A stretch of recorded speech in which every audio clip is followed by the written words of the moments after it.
حالات خراب کیے گئے۔ سہیل آفریدی کا کہنا تھا کہ تمام مسائل کی بنیادی وجہ بند کمروں کے فیصلے ہیں۔ آج ہم جن حالات سے گزر رہے ہیں یہ بنائے گئے ہیں، یہ ایک مائنڈ سیٹ ہے جو نہیں چاہتا کہ ہم تعلیم حاصل کریں۔ انہوں نے کہا کہ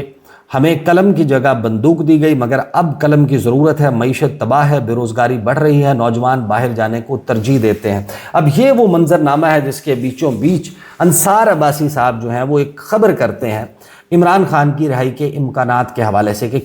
کتنے امکان ہیں اور کتنے نہیں۔ اچھا، اب انصار عباسی صاحب جو ہیں وہ آپ کو یاد ہوگا کہ ابھی پچھلے دنوں ان کی ایک کنٹروورسی سہیل بڑائی صاحب کے کالمز کے حوالے سے جب انہوں نے ان کی تردید کی اور پھر انہوں نے بتایا کہ مجھے راولپنڈی سے کال آئی اور بہت ہی اہم سورس جو ہے ویل پلیسڈ سورس، انہوں نے مجھے بتایا کہ یہ فلاں فلاں بات جو ہے وہ درست نہیں ہے۔ انصار عباسی صاحب آپ کو یاد ہوگا کہ انہوں نے کچھ عرصے پہلے کچھ کالمز لکھ کر یہ شکوہ کیا تھا اور یہ کہا تھا کہ جو لوگ عمران خان کے متعلق گفتگو کرتے ہیں، ولاگز کرتے ہیں یا پھر ان کے متعلق خبریں کرتے ہیں یا ان کے متعلق ٹاک شوز میں ان کو موضوع بناتے ہیں، موضوع گفتگو بناتے ہیں، یہ سارے ڈالر کمانے کا چکر ہے، یہ سارا جو ہے وہ ویوز لینے کا چکر ہے۔ اور انصار عباسی صاحب کہ اس دن سے آج تک اور اس دن سے پچھلے 2 سال تک آپ جو خبریں ہیں وہ اٹھا لیں، ان میں 95% سے زائد خبریں عمران خان سے متعلق ہیں، یعنی ان کی گفتگو کا مرکز اور محور عمران خان ہے، اور ان کو یہ بات بالکل پسند نہیں کہ کوئی اور شخص عمران خان کے حوالے سے اچھی بری رائٹ رانگ خبر کیوں کرتا ہے۔ تو انصار عباسی صاحب جو ہیں وہ یہ خبر کرتے ہیں، اور یہ ذہن میں رکھیے گا کہ جو 8 فروری کو پاکستان تحریک انصاف نے احتجاج کرنا ہے یا نہیں کرنا، اچھا کرنا ہے یا برا کرنا ہے،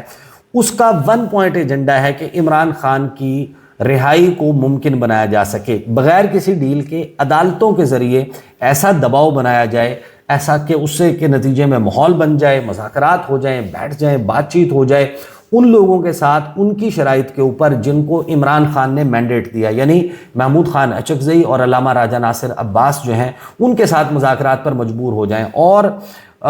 واحد وجہ کہ یہ لوگ بڑی بھرپور نمبرز میں یا تعداد میں باہر نکلیں، اس کے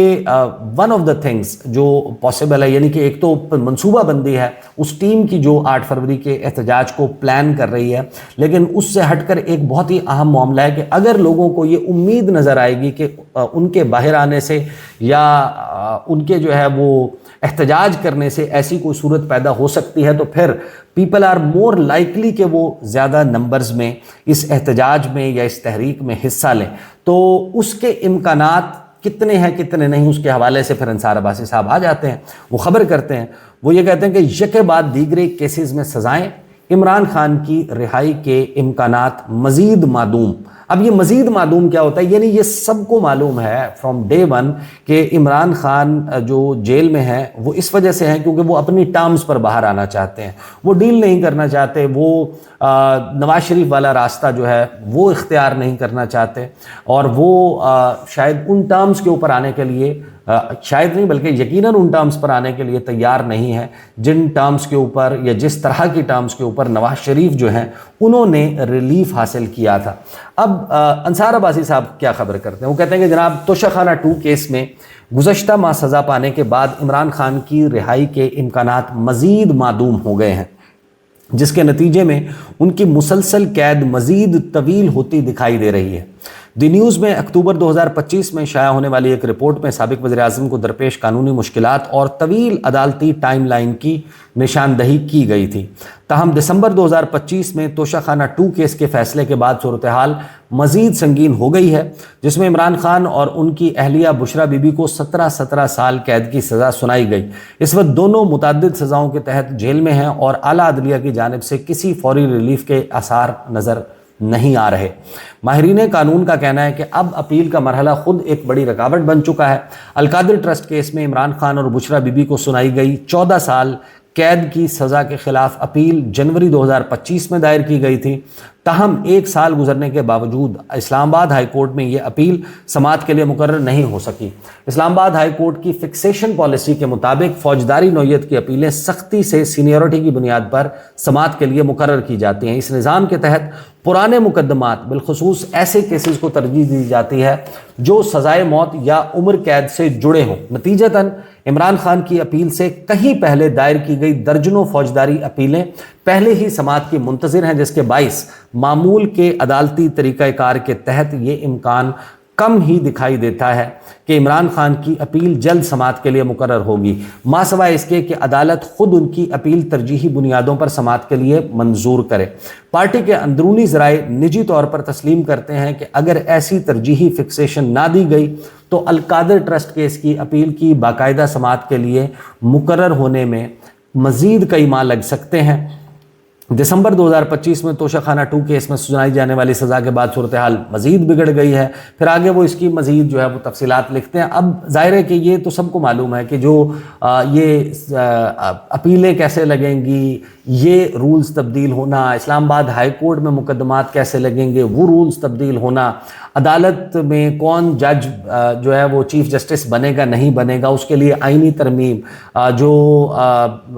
الیکشن کے نتائج ہیں ان کے حوالے سے انتخابی عذرداریاں سننے کے لیے جو ٹریبونلز قائم ہوتے ہیں ان کے قوانین، یہ سب کے سب تبدیل کیے گئے تحریک انصاف اور عمران خان کو قابو کرنے کے لیے۔ اب ظاہر ہے کہ یہ تمام رولز جب بنائے ہی تحریک انصاف یا عمران خان کے حوالے سے گئے ہیں تو ان کا استعمال بھی ہوگا۔ یہ تو کامن سینس کی بات ہے کہ پاکستان تحریک انصاف یا عمران خان کو ریلیف ملنے کا فی الوقت جو ہے وہ کوئی امکان نظر نہیں آتا، لیکن اگر صورتحال ایسی بنتی ہے کہ جس میں احتجاج کا دائرہ بہت بڑھ جاتا ہے، وسیع ہو جاتا ہے اور صورتحال بگڑتی ہے، تو اس صورت میں پھر یہ ریورس گیئر جس طریقے سے لگتا ہے پاکستان کی تاریخ میں ہم نے بہت مرتبہ دیکھا ہے کہ جس طرح ایک ہاؤس آف کارڈز ڈھہ جاتا ہے، ایک ڈومینوز ایفیکٹ کریٹ ہوتا ہے، اس امکان کو بھی رد نہیں کیا جا سکتا۔ اب آ جاتے ہیں کہ اس تمام صورتحال میں یہ جو خطرناک بلڈ اپ بن رہا ہے، اس میں پاکستان تحریک انصاف میں جو 3 اہم ترین شخصیات ہیں ان کے قریبی لوگ جو ہیں وہ کیا بتا رہے ہیں؟ وہ یہ بتا رہے ہیں کہ 8 فروری کے بعد کی پلاننگ جو ہے وہ بھی شروع کر دی گئی ہے۔ وہ یہ کہتے ہیں کہ جب سے عمران خان گرفتار ہوئے ہیں 2 مرتبہ سیریس اٹیمپٹس ہوئی ہیں عمران خان کو رہا کروانے کے حوالے سے۔ 1 اکتوبر 2024 میں تھی جب پاکستان میں SCO جو ہے اس کا اجلاس شنگھائی تعاون تنظیم کا ہونے جا رہا تھا 15 اکتوبر کو، تو 4 اکتوبر کے اراؤنڈ جو ایفرٹ تھا وہ ایک سیریس ایفرٹ تھا، اور جس وقت علی امین گنڈا پور آپ کو یاد ہے کہ فریش ہونے کے لیے چائنا چوک بلو ایریا سے پختونخوا ہاؤس چلے گئے تھے اور پھر وہاں پر ریڈ ہوا تھا اور پھر وہ 11 اضلاع پھلانگتے ہوئے اچانک سے پشاور میں اسمبلی میں نمودار ہوئے تھے۔ ایک وہ ایفرٹ تھا اور دوسرا تھا نومبر 2024 میں، اور دونوں مرتبہ ان احتجاج کی تحریک کو یہ تحریک انصاف کا انر سرکل کہتا ہے کہ لیڈ کر رہے تھے علی امین گنڈا پور صاحب، اور علی امین گنڈا پور صاحب جو ہیں وہ مسلسل بہت سے لوگوں کے ساتھ رابطے میں تھے، لہٰذا وہ ناکام ہو گئے۔ اب وہ یہ کہتے ہیں کہ جو 3 شخصیات اس وقت ایفرٹ کر رہی ہیں عمران خان کی رہائی کے حوالے سے، وہ تینوں کسی کے ساتھ رابطے میں نہیں ہیں، جس کی وجہ سے یہ صورتحال اب خطرناک بلڈ اپ آپ اس کو کہہ سکتے ہیں کہ محمود خان اچکزئی، علامہ راجہ ناصر عباس اور سہیل آفریدی صاحب یہ کسی کے ساتھ رابطے میں نہیں ہیں، اور تینوں سنسیئر ایفرٹس جو ہیں وہ کر رہے ہیں۔ اب جو 8 فروری ہے اور 8 فروری کے آگے ان کے حوالے سے یہ دعویٰ کیا جا رہا ہے کہ ان کا پلان یہ ہے کہ ہم نے ہر صورت میں پریشر بڑھانا ہے اور بڑھاتے چلے جانا ہے۔ 8 فروری کے بعد سفارتکاروں سے جو ہے وہ میٹنگز پلان کی جا رہی ہیں، انٹرنیشنل میڈیا کو انگیج کیا جائے گا، بیرون ملک کنونشنز کرنے کی باتیں جو ہیں وہ چل رہی ہیں۔ اور اسی دوران میں نے کچھ جو سہیل آفریدی صاحب کے قریبی لوگ ہیں ان سے یہ بھی پوچھا کہ ان کو کیا لگتا ہے کتنا امکان ہے سہیل آفریدی صاحب کی گرفتاری کا یا ان کے ڈسکوالیفائی ہونے کا، تو وہ یہ کہتے ہیں کہ ہمیں نہیں لگتا کہ ایسا انتہائی قدم جو ہے، کیونکہ وہ صورتحال پھر مزید بگاڑ سکتا ہے، تو وہ یہ سینس نہیں کر رہے کہ سہیل آفریدی کی گرفتاری ہو سکتی ہے۔ اب ظاہر ہے کہ اس وقت جو صورتحال ہے اس میں جو بلڈ اپ کے حوالے سے خبریں آ رہی ہیں 8 فروری کے، اس میں امکانات دونوں موجود ہیں۔ سہیل آفریدی کی گرفتاری ہو بھی سکتی ہے، نہیں بھی، لیکن اب جو ڈیولپمنٹس ہو رہی ہیں یہ وہ ڈیولپمنٹس ہیں جو ڈٹرمن کریں گی کہ 8 فروری کو تحریک انصاف کا شو جو ہے وہ کتنا